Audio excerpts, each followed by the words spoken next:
top law school graduate, failed her first law firm interview and was dismissed. The interviewer noticed whiteout stains on her white shirt.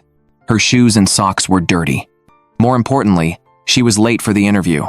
After rushing in, she started adjusting her clothes in front of the interviewer. The high-achieving student was named Hyo-min. She hurriedly took the subway early in the morning for her interview at Yullim Law Firm. A passenger left a book on the seat next to her. She picked it up and got engrossed, causing her to be late. After apologizing, she barged into the interview room, but as soon as she sat down, she was dismissed by litigation team head Seok-hoon. Seok-hoon stated that lawyers bill by the hour. He could not tolerate tardiness. Hyo-min refused to accept rejection. She said she would wait outside. If the interviewers changed their minds, they could call her any time. A lawyer recognized Hyo-min as the champion of the 12th National Law School Moot Court competition. Seok-hoon was also present at that competition. Hyo-min delivered an outstanding performance, speaking confidently and logically on stage. The firm had already offered her a position then, but Hyo-min chose their competitor's law firm instead, though no one knew why she didn't join them, and instead came for an interview at their firm. The interviewer decided to give her another chance. Hyo-min and 3 others faced the interviewer's questions. The first question was, a man was hit by a car while crossing the street. His arm was severed and fell onto the road. A passerby picked up the arm and ran off. The man sued for the return of his arm. How would the court rule? The other 3 believed the plaintiff would win. Their reasoning, the plaintiff was the arm's owner. Hyo-min disagreed. She argued the plaintiff's claim might be rejected because it couldn't be proven the plaintiff owned the arm. The plaintiff would need another legal basis to get it back. The next question was about a train driver's choice to run over a technician to save 100 passengers. A speeding train suddenly encountered a massive boulder ahead. If it continued straight, 100 passengers would die. If it turned right, the technician would be crushed. After weighing the options, the driver chose to turn right. Does this constitute murder? The other 3 all agreed it wasn't murder, because turning right saved more lives. Hyo-min disagreed again. She argued that deliberately switching the track was intentional. Choosing to turn right despite knowing it would kill the technician met the criteria for murder. But morally, the driver wasn't wrong. Moral and legal standards don't always align. This is a challenge legal professionals always face. Hyo-min's answer impressed the interviewers. She passed the interview and became the firm's junior lawyer. During the onboarding meeting, each department competed to recruit new hires. They boasted about salaries, bonuses, and benefits. Only Seok-hoon from the litigation team broke the mood. He said there was no work-life balance in his team. First-year lawyers there only worked early mornings to late nights. Performance bonuses were rarely paid on time. After the presentation, new hires chose their preferred teams. All teams were full except litigation. Yet, Hyo-min confidently chose litigation in front of everyone. Team leaders from other departments envied Hyo-min joining litigation, but Seok-hoon refused to take her. He believed her first choice was another firm. She only applied to theirs after being rejected elsewhere. Also during the interview, her phone screen was cracked, her shirt collar was stained, and her shoes were worn. These details showed she didn't care about her appearance. She couldn't be a proper elite lawyer. Hyo-min defended herself. She explained why she wanted to be a lawyer. Love comes in many forms in this world, but love can also hurt. When pain becomes unbearable, people turn to the law. They sue to protect their happiness, to fight for their right to pursue happiness. She wanted to represent such people. Hyo-min's answer earned Seok-hoon's respect. She secured her place in the litigation team. The assistant assigned tasks to the 4 new hires. First, Hyo-min from the litigation team was sent to observe the Gangdong City gas consultation case. She could request a car. A luxury vehicle with a dedicated driver would take her there. The backup choice, those who had litigation as their second preference, were sent elsewhere. They had to take public transportation. The 2 last-minute additions to the litigation team, 1 man and 1 woman, had to walk to a rural construction site for an investigation. When Seok-hoon reviewed their reports, he found some confusing legal terms, others riddled with typos. Only Hyo-min's report was flawless. Hyo-min didn't let it go to her head. After work, she stayed up late organizing materials for her gas consultation case. The next day, she attended the gas company's shareholder meeting. There, she uncovered irregularities.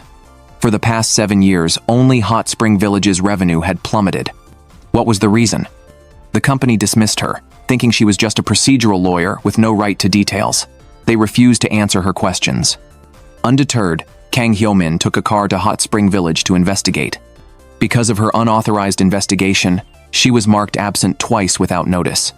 As soon as she arrived at the office, the assistant dragged her to Seok-hoon to apologize. She was told to say nothing, just apologize sincerely. But Seok-hoon wouldn't listen.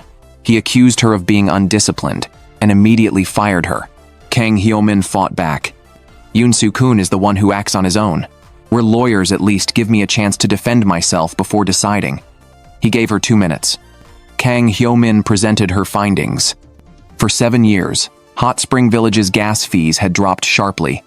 Yet bathhouses, the biggest gas consumers, should have had higher bills, not lower. Her field investigation revealed the bathhouses operated 24/7. Such a drop in gas fees meant someone had falsified the data. Seok-hoon admired her initiative, but warned her. This wouldn't excuse her unexcused absences and tardiness. If she took matters into her own hands again, she'd face consequences.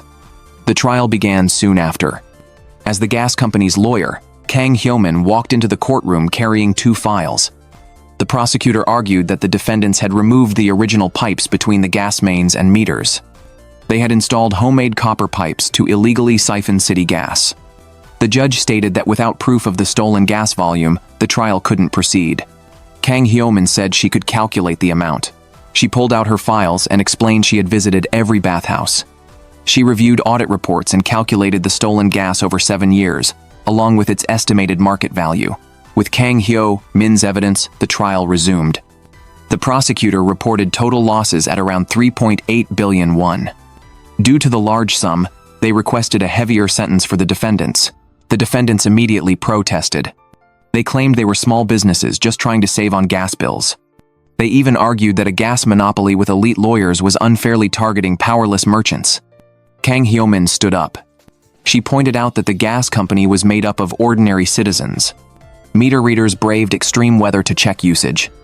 Engineers endured boiler room heat to keep systems running. Yet the company's losses would ultimately be passed on to honest, hard-working merchants. They were the ones who truly needed legal protection. Kang Hyo-min's words crushed the defendants' excuses. After the trial, gas company executives rushed to hire Kang Hyo-min as their lawyer. Seeing Kang Hyo-min surrounded by clients, Seok-hoon couldn't help but smile. After work, Kang Hyo-min went for dinner with her boyfriend. Her boyfriend expressed regret that she hadn't joined his first-choice law firm. To spend more time together, he suggested they move in. Kang Hyo-min declined, wanting to prioritize her career. After the meal, her boyfriend ran into an acquaintance, a fellow lawyer. He introduced Kang Hyo-min as his fiancée, mentioning her father was a judge and her mother a law professor. Pleased by the lawyer's praise, her boyfriend smiled. But Kang Hyo-min felt she was being used as a trophy. She asked what he loved about her. He dismissed her romantic notions, saying marriage couldn't rely only on feelings. Her family background and excellent genes were part of why he loved her. He wanted to pass on his genes, have a proud wife, and raise their children in privilege. Kang Hyo-min took note of his words and planned to talk to him properly later. A man diagnosed with testicular cancer had sperm frozen before surgery. But poor hospital storage destroyed it, ruining his chance to father a child. In rage, he smashed medical equipment worth 400 million won. Seok-hoon, representing defendant Mr. Park, came to discuss the case. Mr. Park had lost hope in lawyers who only cared about fees. He assumed Seok-hoon was just going through the motions. Seok-hoon admitted the case was unlikely to win conventionally. But he wasn't bound by rigid legal approaches. He'd find a way outside the courtroom. This gave Mr. Park new hope. He revealed his cancer diagnosis and how the hospital's negligence destroyed his sperm. The hospital at fault had dismissed his suffering and even sued him for damages. After learning the full story, Seok-hoon led Kang Hyo-min and others to negotiate with the hospital's lawyers. Coincidentally, the hospital's lawyer happened to be Kang Hyo-min's boyfriend. The boyfriend immediately accused Mr. Park of destroying property and obstruction of business. If the case went to trial, the compensation would double. Mr. Park could even be detained immediately. Out of special consideration, the hospital was willing to show mercy. They only demanded 400 million won for the damaged property if they reached a settlement. Seok-hoon countered. The defendant, Mr. Park, was demanding 500 million won from the hospital for destroying his sperm. After deducting the 400 million won for damages, the hospital should pay Mr. Park an extra 100 million won. Hearing this, the boyfriend declared the negotiation failed. They would meet in court. Kang Hyo-min realized Seok-hoon had just been bluffing. He admitted it. Negotiations weren't about legal theory, they were about leverage. Now they needed a game-changing move to force the hospital to settle. He assigned the task to Kang Hyo-min and the transferred new hire. They were to talk to Mr. Park and find more bargaining chips. Mr. Park said the case involved sensitive topics. He felt uncomfortable with a female lawyer present. Kang Hyo-min immediately offered to wait outside while the new hire spoke to him. Seok-hoon sighed. Mr. Park sees you as a woman, not a lawyer. If you can't even stand up for yourself, how can you protect clients? Kang Hyo-min angrily waved her hands in the air. The new lawyer spent 2 hours talking with Mr. Park. Then they gave Kang Hyo-min the recording. Kang Hyo-min listened repeatedly. She noticed Mr. Park mentioned the word monster in the recording. She went to see Mr. Park. Seeing he was still uncomfortable, she said, "Even in school, we practice medical terms. Words others avoid are just normal terms for us." Her words eased Mr. Park's worries. Their talk went smoothly. Afterward, Kang Hyo-min excitedly told Seok-hoon, "We found our game changer." The trial started soon. In court, Seok-hoon insisted on demanding 500 million won. The judge called it an outrageous sum. He asked Seok-hoon to explain. Seok-hoon handed the floor to Mr. Park. He guided Mr. Park to tell his story. Mr. Park stood up and looked toward the entrance.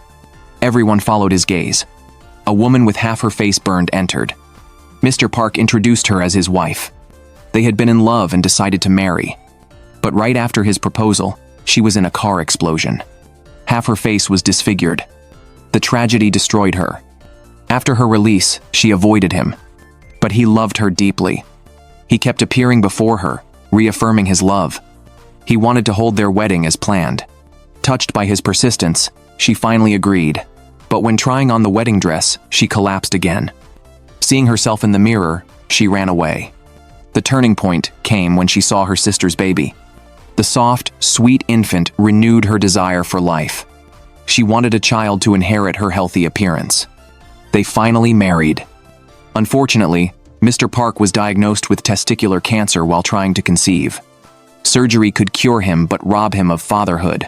To fulfill their dream, they froze his sperm before the operation. Mr. Park repeatedly told the hospital, "This was our last hope, it must be kept safe." The hospital had assured them with absolute confidence. They claimed their advanced equipment would ensure perfect safety. Yet to their horror, the hospital still failed to preserve the sperm. The couple couldn't accept this cruel reality. Furious, they confronted the hospital. The head administrator showed no empathy. She even smirked, suggesting they freeze more sperm at the hospital's expense.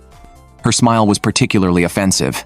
When the man refused to back down, she turned serious and dismissed them. The wife stopped Mr. Park from acting violently.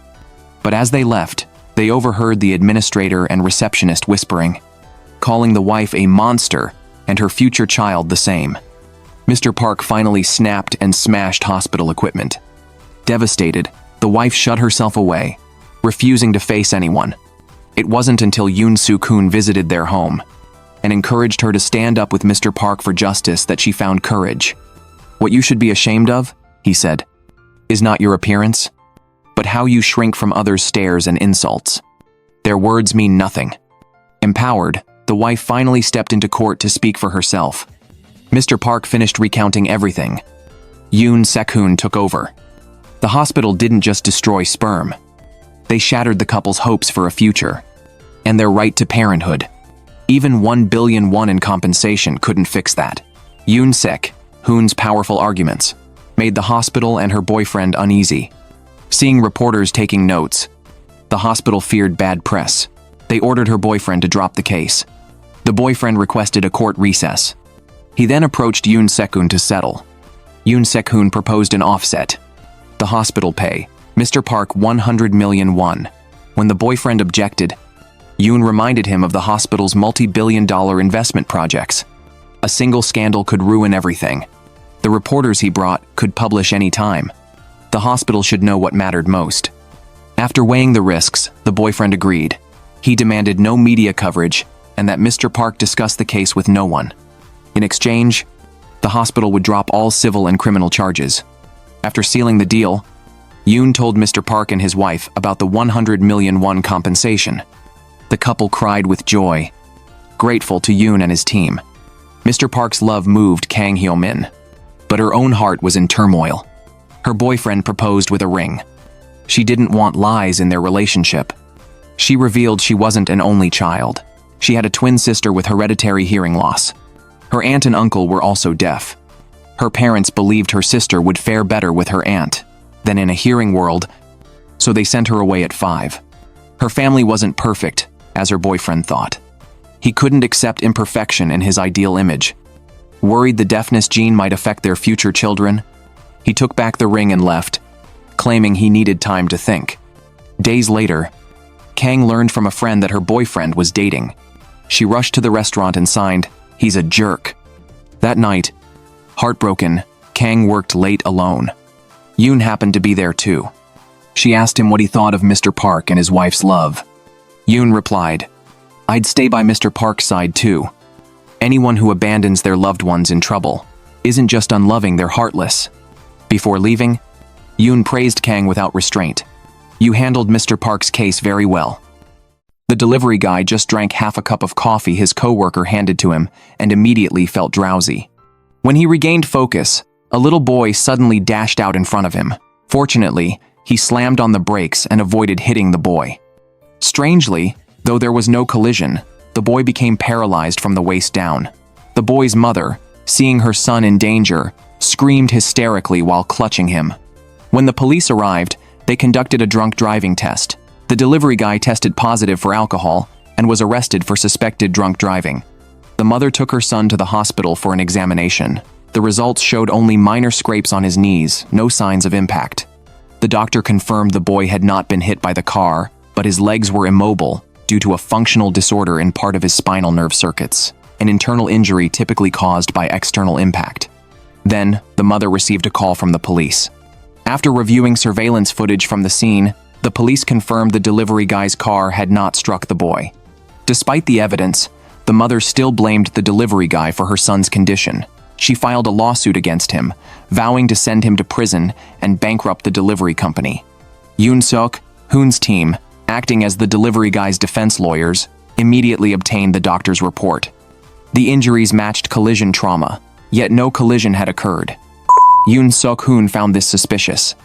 He sent Kang Hyo-min to consult a psychiatrist. The psychiatrist explained that the boy had mistakenly believed he'd been hit by the car. This false perception triggered his physical symptoms. In psychological terms, this was the nocebo effect, where fear or belief causes real, negative physical reactions.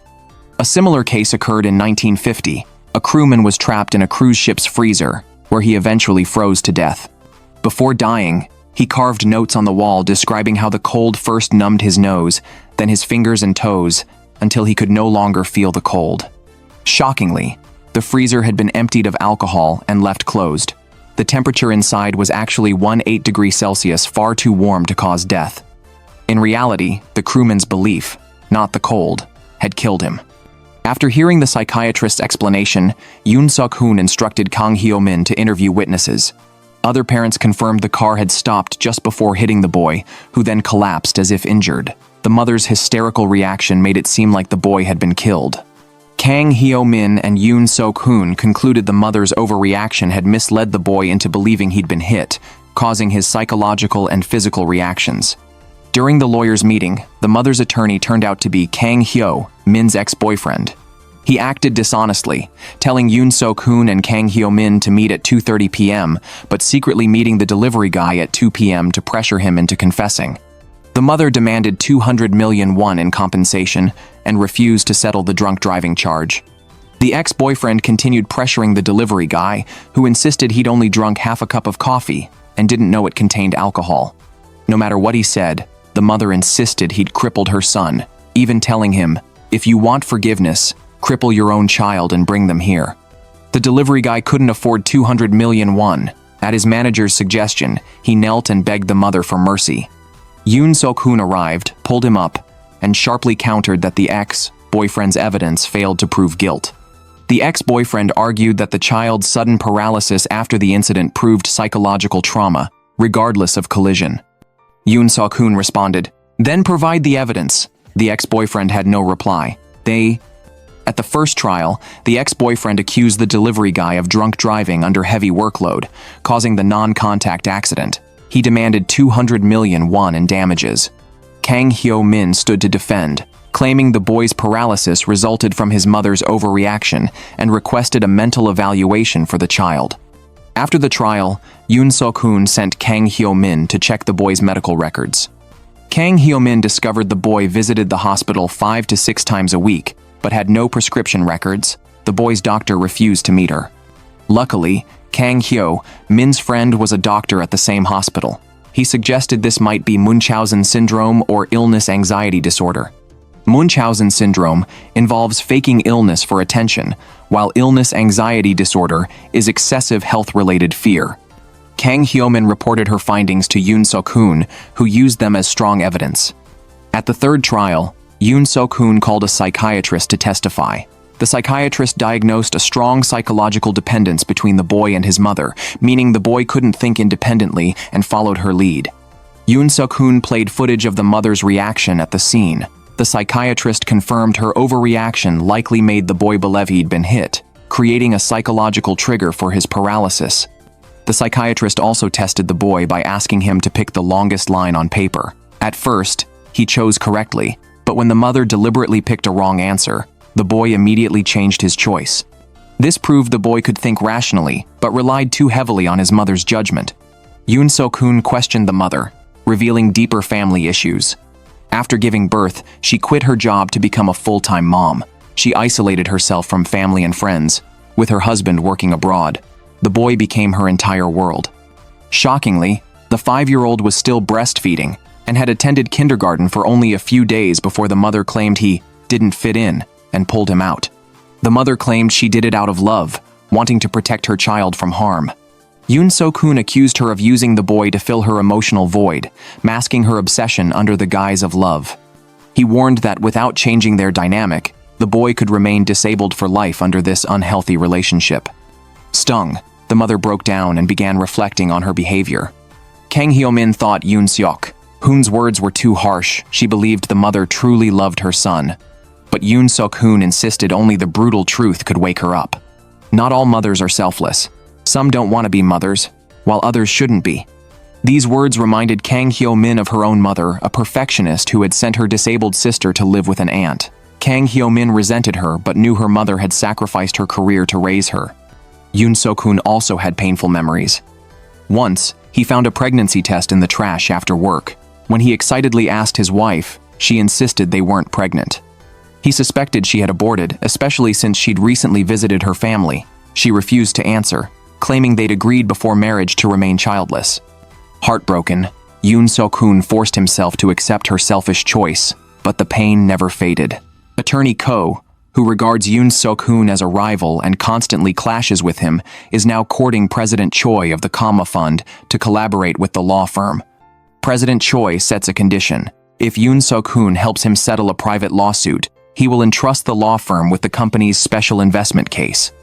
Though unwilling, Attorney Ko still arranged a meeting between the two. President Choi explains his request. The nanny noticed unusual marks on his daughter's body and suspected mistreatment. After reporting it to the police with no response, she turned to the media to pressure for the child's rescue, but President Choi temporarily suppressed the matter. He worries she might escalate it further and doesn't want a court case damaging his company's reputation. He asks Yoon Seok-hoon to handle it privately, even through legal pressure or legitimate threats. Yoon Seok-hoon inquires if the nanny has evidence. President Choi shows photos of the girl on his phone, claiming the supposed injuries could be faked with makeup.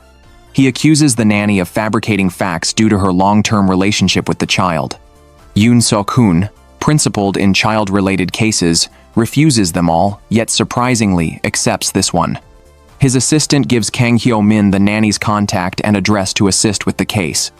Kang Hyo-min tracks down the nanny, who recounts seeing the girl repeatedly staring blankly out the window, her eyes filled with despair beyond her years. The nanny wanted to install a hidden camera for proof, but couldn't afford it. Kang Hyo-min questions her, noting she lacks direct evidence of President Choi's abuse. The nanny says he never acts badly in her presence, but the girl trembles and turns pale when she sees him. Her terror speaks volumes. Once, the girl hid in a cupboard in distress. The nanny tried to take her to the hospital, but President Choi feared exposure and had a doctor treat the wounds at home. She wasn't allowed to return to daycare until fully healed. Convinced, Kang Hyo-min returns to the office and suggests reporting to the police to save the child. The assistant warns that a lawyer violating confidentiality by reporting a client could face disciplinary action. Kang Hyo-min would rather face punishment than let the child suffer further. Seok-hoon reminds her they're not prosecutors or judges, they should stick to their duties. Disappointed by his stance, Kang Hyo-min is interrupted by attorney Ko, who storms in, furious that a junior lawyer would defy authority. After Kang Hyo-min left, the nanny texted President Choi, saying she had told the lawyer everything. The lawyer promised to save the girl and that President Choi would face severe punishment. She threatened to extort money from him. Attorney Ko concluded the nanny was a ruthless money seeker. The assistant also investigated her background and found records of fraud and theft. While working for President Choi, she had rummaged through wallets, stolen and sold luxury watches, and even tampered with the safe. President Choi fired her for dishonesty, but she retaliated by threatening to report his abuse of the child. Kang Hyo-min reflected on her mistake and apologized to Seok-hoon for acting impulsively. Seok-hoon, however, said the case wasn't settled. Sometimes apparent villains show kindness, while seeming good people do wrong. To investigate, Seok-hoon visited President Choi's home with gifts. President Choi ordered the new nanny to bring out his daughter, who hid behind the nanny, trembling in fear. When Seok-hoon reached to touch her head, the girl immediately raised her hands in a defensive stance. The next day, both sides met for mediation. Seok-hoon pointed out the nanny had been fired for attempting to steal 50 million won in cash from President Choi's home, caught by the police. The nanny claimed it was a setup. After the police refused to handle the case, she tried to flee with the girl but had no money or savings. It was then she noticed the usually locked safe slightly ajar. She took the cash and the girl, only to be stopped by police at the door. She had threatened President Choi for money because he withheld her salary and severance pay. She just wanted what was owed to her. Seok-hoon leveled accusations of false reporting and defamation, which could land her up to 7 years in prison or a 15 million won fine. He also revealed she was paying off her husband's debts, and fines would only worsen her situation. He forced her to sign a pledge promising no further trouble. The nanny pressed her fingerprint in tears. President Choi praised Seok-hoon and decided to hand all his cases to him.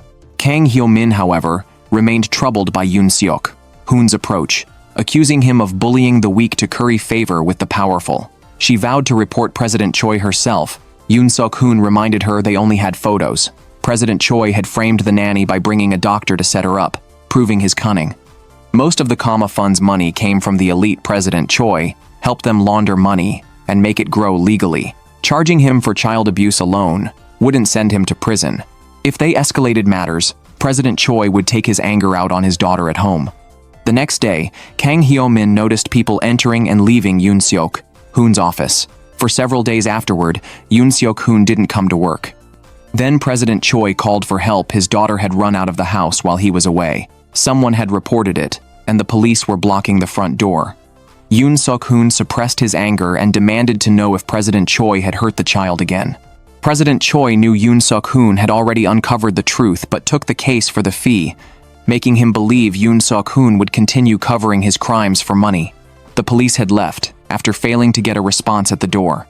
Seok-hoon warned them the police would return the girl was evidence, and they had to destroy it. He had arranged for a doctor, and would return the girl as soon as treatment was done. Impressed by his efficiency, President Choi agreed to let him take the girl. Seok-hoon found the girl hiding in a closet and took her hand to leave. Terrified, the girl ducked behind him, but President Choi grabbed her arm, glaring and demanding she obey Seok-hoon or else. He forced her to reply loudly to his orders. Seok-hoon carried the trembling child to the hospital. Doctors diagnosed mesenteric bleeding and performed emergency surgery. The doctor later said any delay would have been disastrous. The nanny arrived in tears, crying, "I knew this would happen someday." Seok-hoon's rage boiled over, and he stormed out. Kang Hyo-min wondered how the nanny knew. The nanny revealed Seok-hoon had visited her after getting her fingerprint, asking for help and details about President Choi. Alarmed, Kang Hyo-min hailed a taxi and followed. Seok-hoon pressed the doorbell and beat President Choi without warning. A vase shattered in the fight, lacerating Seok-hoon's arm and hand, but he was beyond reason, grabbing a shard to kill President Choi. Kang Hyo-min stopped him just in time. Then President Choi's boss arrived with men. President Choi expected rescue, but the boss ordered him seized. Seok-hoon had spent his absence gathering evidence. He'd discovered President Choi embezzled his boss's money and struck a deal. He'd help recover the funds in exchange for the boss taking action. President Choi was left broken, suffering the same cruelty he'd inflicted on his daughter. As Seok-hoon pursued the stolen money, other investors filed lawsuits. President Choi went bankrupt and was imprisoned for fraud and embezzlement. The girl recovered and was placed in her mother's custody after the parents divorced under the strain. After the case ended, Seok-hoon got a call from the pet hospital his dog was sick. He rushed over, only to find his ex-wife there too. And to his shock, she was pregnant. A wealthy lady boasted to her classmates about spending 300 million won on a famous painting by the internationally renowned artist, Painter Yu. However, a classmate who disliked her immediately video called her mother to show an identical painting hanging in her bedroom. The classmate's painting was bought for 100,000 won at a flea market a year ago. The wealthy lady's painting was labeled as created in September 2024, later than her purchase date. The classmate mocked her for spending 300 million won on a fake. Both insisted their own painting was the genuine one. To uncover the truth, the wealthy lady sued Painter Yu for fraud and copyright infringement, stating she would drop the charges if the court ruled her painting was authentic. Painter Yu felt humiliated, believing someone dared to copy his work and sell it at a flea market for just 100,000 won. He went to a law firm demanding to sue the counterfeiters and ruin them financially. The lawyer handling the case was Kang Hyo-min's ex-boyfriend, who promised to win for Painter Yu. Meanwhile, Kang Hyo-min received a lawsuit from her sister sent by a friend asking for her help. Kang Hyo-min found it was Painter Yu suing Miss Mun for copyright infringement. Since Miss Mun had neither submitted a defense nor appeared in court within 30 days, the court had already set a judgment date for that afternoon. If things continued, Painter Yu would win by default, leaving Miss Mun only with appeals. At her sister's request, Kang Hyo-min rushed to court to request the cancellation of the judgment date. The judge gave her only 1 week. A week later, the trial began. Kang Hyo-min returned to the law firm with the lawsuit, apologizing to Seok-hoon for acting without permission, but insisting she wanted to provide pro bono defense for Miss Mun. Seok-hoon scolded her for causing trouble, and demanded she handle all trial preparations and defense alone. Since Kang Hyo-min had no courtroom experience, the assistants organized mock trials for her to practice. She won the first round but stumbled and lost in the final against her teammate. Afterward, she stayed up late, working overtime to research and write a well-reasoned defense statement with solid arguments. Seeing Seok-hoon hadn't left yet, she ran after him to ask for his opinion. Seok-hoon praised the defense for being clear and well-structured, but demanded she rehearse in front of him before the trial. Kang Hyo-min fumbled through the statement, and Seok-hoon pointed out she sounded like a clumsy liar trying to deceive. In the mock trial, she lost to her teammate because she noticed flaws in Seok-hoon's lawsuit, while her colleague trusted his work blindly and argued confidently. In this case, Painter Yu, a globally renowned artist graduated from a prestigious U.S. university, was pitted against the obscure amateur painter Miss Mun. Kang Hyo-min lacked confidence in Miss Mun, making her defense seem weak. Seok-hoon reminded her to set aside prejudice and focus on the facts. When the trial officially began, Seok-hoon sent one of his juniors as Painter Yu's defense lawyer to confront Kang Hyo-min, believing he could easily win with his support. The plaintiff's lawyer argued first, stating Painter Yu's painting was published in October 2024 and exhibited in November, suspecting Miss Mun had copied it after seeing it in media or at the exhibition. Kang Hyo-min countered that Miss Mun's painting was completed in March 2024 and appeared in the flea market earlier than Painter Yu's creation date. The classmate who bought the painting could testify, but the judge doubted her credibility due to her conflicted relationship with the wealthy lady, ruling her testimony inadmissible. Kang Hyo-min then questioned Painter Yu about his new technique, asking how he started using it. Painter Yu deliberately used obscure technical terms to confuse everyone. When Kang Hyo-min turned to Miss Mun, asking about her consistent painting technique and experience, Miss Mun looked around nervously and simply answered, "I don't know." Painter Yu mocked her loudly, claiming her silence proved guilt. Miss Mun suddenly stood up, begged for everyone's forgiveness, and rushed into her mother's arms. This stunned the courtroom, leaving Seok-hoon and Painter Yu smugly convinced they had won. The judge adjourned for 10 minutes, stating Miss Mun was unable to continue questioning. Kang Hyo-min and Seok-hoon met Miss Mun's mother to ask why Miss Mun behaved that way. They only then learned that Miss Mun had an intellectual disability, physically 21, but mentally 13. Her mother hadn't registered it to avoid her being labeled disabled, and had even represented Miss Mun in previous talks with Kang Hyo-min. When the trial resumed, Kang Hyo-min requested that Miss Mun be excused from questioning due to her condition. But Seok-hoon's team already knew and pressured Miss Mun harshly. In the next session, the judge denied Kang Hyo-min's request for an exclusion. The plaintiff's lawyer attacked Miss Mun, claiming she attended a community art class where students often visited exhibitions and practiced by copying paintings. They presented Miss Mun's past copies, including one of Painter Yu's work. A junior lawyer pressed her. "Did you copy a painting after the exhibition and sell it for 100,000 won at the flea market?" Frightened, Miss Mun only wanted to go home and quickly agreed. Remembering Seok-hoon's advice, "See the truth," Kang Hyo-min requested a recess. During the break, she spoke privately with Miss Mun and patiently guided her to explain her creative process. When the trial resumed, Kang Hyo-min confronted Painter Yu. "What does your painting depict? Are there hidden images?" Painter Yu dismissed it as just a landscape. Kang Hyo-min then turned kindly to Miss Mun, who revealed, "My father's face is in the painting." During their private conversation, Kang Hyo-min learned Miss Mun's story.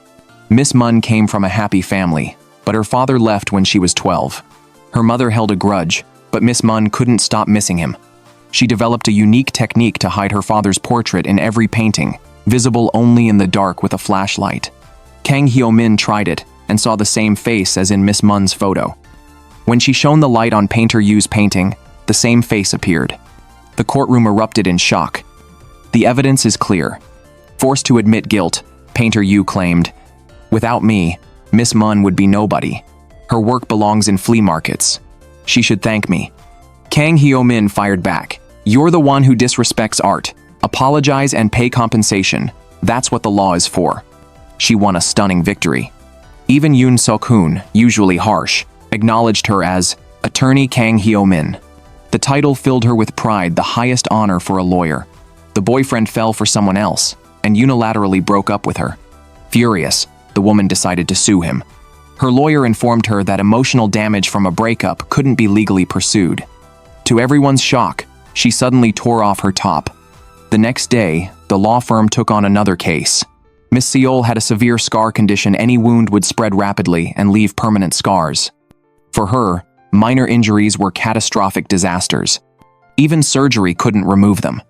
As a model, she lost her job because of these scars. The one who caused the wounds and triggered the scarring was her ex-boyfriend after intimate encounters. Kang Hyo-min briefed Seok-hoon and the team. A colleague argued that if Miss Seol hadn't consented, her ex could be charged with assault. But Kang Hyo-min had already checked. Miss Seol said her ex had her sign consent forms like a routine before each act.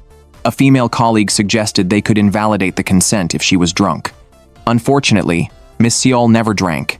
Seok-hoon insisted that to prove assault, they needed to invalidate the consent, but they had no legal angle. The case was stuck. During the discussion, Kang Hyo-min found a breakthrough. Miss Seol signed the forms while deeply in love, a state of diminished capacity that clouded her judgment. The team laughed, but a male colleague nodded. "I get it. In high school, my girlfriend spat chewed gum into a cup and said, 'Drink it if you want to date me.' I was so obsessed I did it. Now I just feel sick." Seok-hoon agreed to carefully examine Kang Hyo-min's point of view, as there were no other options. Kang Hyo-min mentioned a US case where both parties consented. but the woman later claimed the consent was invalid due to psychological and economic pressure from the man. She then filed a lawsuit for assault. Their goal was to prove that Miss Seol had been psychologically coerced by her ex. Kang Hyo-min explained the love-induced diminished capacity theory to Miss Seol and asked if she had any specific preferences in intimate matters. Miss Seol denied it. At first, she rejected her ex's excessive demands in bed. He broke up with her. Overwhelmed by love, she couldn't bear the separation and called him within a week, begging to reconcile. He refused. She cried for a month, longing for the man who had once been kind to her. The loneliness made it hard to live normally. When he reached out, they got back together instantly. Fearing another breakup, she agreed to his unreasonable demands. Since childhood, Miss Seol knew she had a rare scar condition and had always been cautious, not even sustaining minor scratches. But love made her reckless. The thought of losing him was suffocating, so she willingly took the risk.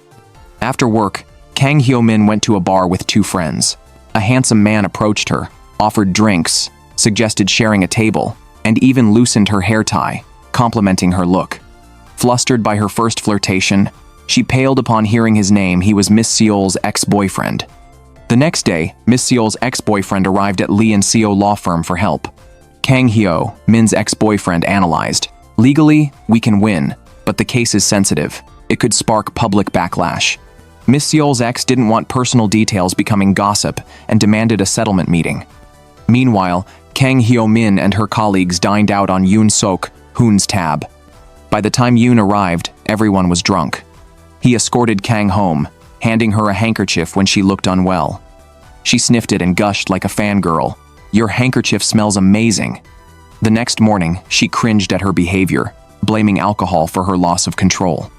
At the negotiation table, Kang's ex-boyfriend dismissed the love-induced diminished capacity claim as absurd.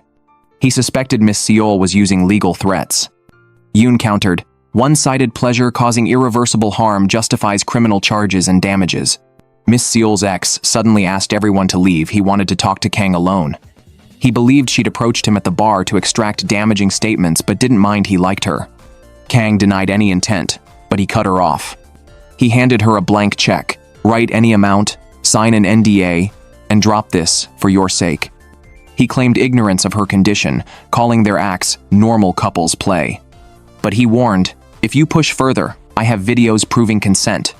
Kang Hyo-min told Seok-hoon about the video. Yoon stated, "For Miss Seol, emotional wounds matter more than physical ones." He hired Kang because she once said, "When pain reaches its limit, people turn to the law." They believed lawsuits could protect happiness and the right to pursue it. Miss Seol was using litigation to heal, not just for money. Kang pointed out the one-sided NDA and demanded mutual terms. When Kang asked if Miss Seol had consented to filming, she admitted, "I was too in love to refuse." Kang ensured the new NDA was mutual, preventing leaks. Miss Seol clarified, "I want medical and legal fees, not money. I'm suing to reclaim control." Kang's love-induced diminished capacity line made her realize, "It's not my fault. Anyone in love could have been hurt." With Kang's mediation, both sides signed the mutual NDA. Before leaving, Miss Seol spoke privately with her ex. He expected more accusations, but she said, "I won't paint you as a monster, nor will I deny the happiness we shared. I knew you loved me, and I still believe I'm that captivating." With a confident smile, she walked away.